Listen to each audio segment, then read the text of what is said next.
ඔයලි විභාගයට සුපිරි ප්ලෑන් එකක් හදාගන්නේ කොහොමද? අද අපි කතා කරමු. විභාගේ ලං වෙනකොට හිතට ලොකු බරක් දැනෙනවා නේද? ඒක සාමාන්‍ය දෙයක්. බය වෙන්න එපා. හැබැයි හොඳ සැලැස්මක් තිබ්බොත් මේ ගේම ගොඩ දාගන්න පුළුවන්. ඒක හිතනවට වඩා ලේසි. ඔන්න බලන්න දවස බෙදා ගන්න සරල විදිහක්.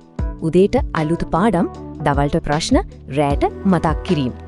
එක දිගට පැය ගණන් පාඩම් කරලා වැඩක් නැහැ. විනාඩි 45ක් 60ක් කරලා විනාඩි 10ක බ්‍රේක් එකක් ගන්න. උදේට මුලේ ෆ්‍රෙෂ් නේ. ඒ නිසා ගණිතය, විද්‍යාව වගේ අමාරුම සබ්ජෙක්ට්ස් ඒ වෙලාවටම දාගන්න. අඩුම අවුරුදු 10කවත් පේපර්ස් කරන්න. එතකොට විභාගේ පැටර්න් එක නිකම්ම අල්ලගන්න පුළුවන්. හැමදාම රැට විනාඩි 15ක් විතර වෙන් කරන්න. දවල්ට ඉගෙනගත්ත දේවල් ආයෙ මතක් කරන්න විතරයි. හැබැයි ඉතින් පාඩම් විතරක් කරලා මදි. ඇඟයි මනසයි දෙකම නිරෝගීව තියාගන්නත් ඕන. මේ බලන්නකෝ ලංකාවේ 10 වසරේ ළමයිගෙන් 62කටම හරියට නිින්දක් නැහැ කියලා කියන්නේ. පරිේශන වලින්ම හොයාගෙන තියෙන ෆෝන් එකේ එල්ලිලා ඉන්නකොට නිින්දත් අඩු වෙනවා, ලකුණුත් අඩු වෙනවා. ඒ නිසා දවසට පැය 7ක්වත් නිදා ගන්න. රැට ෆෝන් පාවිච්චි අඩු කරන්න. හොඳට කන්න.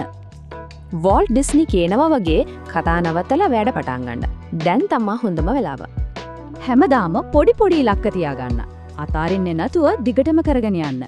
ජයග්‍රහණය ළඟයි.